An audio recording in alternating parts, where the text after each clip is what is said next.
രാവിലെ എണീറ്റ് ഞങ്ങൾ നോക്കിയപ്പോഴത്തേക്ക് അമ്മ അപ്പം ചുടുകയാണ്.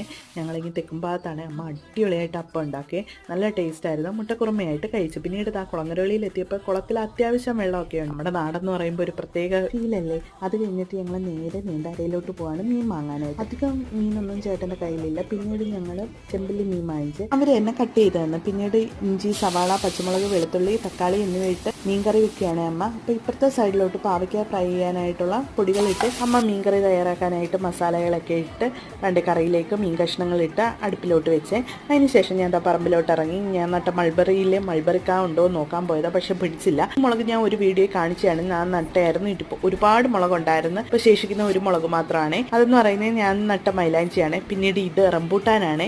ഇത് 10 വർഷമായി ഞാൻ നട്ടിട്ട്. കഴിഞ്ഞ പ്രാവശ്യം കാ പിടിച്ചിട്ടുണ്ട്. മഞ്ഞക്കായാണ്. അവിടെ വളർന്ന് കിടക്കുന്നത്. അതൊക്കെ വെട്ടി വൃത്തിയാക്കി അമ്മാള് നട്ട ചാമ്പയാണ്. പിന്നീട് മീൻകറിയും മീൻ പൊരിച്ചതും പച്ചമോരും കൂട്ടി ചോറ് കഴിച്ച് പിന്നീട് വൈകിട്ടുള്ള ചായ